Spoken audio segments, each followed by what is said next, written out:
شروع اللہ کے نام سے جو بے حد مہربان نہایت رحم والا ہے۔ تفسیر۔ رحمان اور رحیم دونوں مبالغے کے صیغے ہیں اور رحمان میں رحیم سے زیادہ مبالغہ ہے۔ ترجمے میں ان سب باتوں کا لحاظ ہے۔ سب تعریفیں اللہ کے لیے ہیں۔ تفسیر۔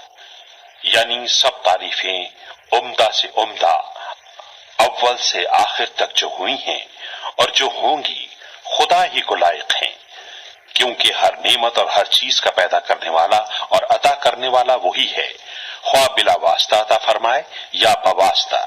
جیسے دھوپ کی وجہ سے اگر کسی کو حرارت یا نور پہنچے تو حقیقت میں آفتاب کا فیض ہے۔ تو اب اس کا یہ ترجمہ کرنا کہ ہر طرح کی تعریف خدا ہی کو سزاوار ہے، بڑی کوتاہی کی بات ہے، جس کو اہل فہم خوب سمجھتے ہیں۔ جو پالنے والا سارے جہان کا۔ تفسیر۔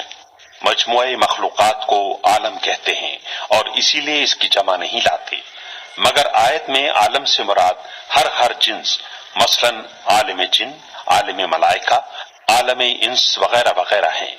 اس لیے جمع لائے تاکہ جملہ افراد عالم کا مخلوق کے جناب باری ہونا خوب ظاہر ہو جائے۔ بے حد مہربان نہایت رحم والا۔ مالک روز جزا کا۔ تفسیر۔ اس کے خاص کرنے کی اول وجہ تو یہی ہے کہ اس دن بڑے بڑے امور پیش آئیں گے، ایسا خوفناک روز جو نہ پہلے ہوا نہ آگے کو ہوگا۔ دوسرے اس روز بجز ذات پاک حق تعالیٰ کے کسی کو ملک و حکومت ظاہری بھی تو نصیب نہ ہوگی۔ تیری ہی ہم بندگی کرتے ہیں اور تجھی سے مدد چاہتے ہیں۔ تفسیر۔ اس آیت شریفہ سے معلوم ہوا کہ اس کی ذات پاک کے سوا کسی سے حقیقت میں مدد مانگنی بالکل ناجائز ہے۔ ہاں اگر کسی مقبول بندے کو محض واسطہ رحمت الہی اور غیر مستقل سمجھ کر استعانت ظاہری اس سے کرے تو یہ جائز ہے کہ یہ استعانت در حقیقت حق تعالیٰ ہی سے استعانت ہے۔ بتلا ہم کو راہ سیدھی۔ راہ ان لوگوں کی جن پر تو نے فضل فرمایا۔ تفسیر۔ جن پر انعام کیا گیا وہ چار فرقے ہیں، نبیین و صدیقین و شہداء و صالحین۔ کلام اللہ میں دوسرے موقع پر اس کی تصریح ہے، اور المغضوب علیہم سے یہود اور ضالین سے نصارہ مراد ہیں۔ دیگر آیات و روایات اس پر شاہد ہیں، اور صراط مستقیم سے محرومی کل دو طرح پر ہوتی ہے، عدم علم یا جان بوجھ کر۔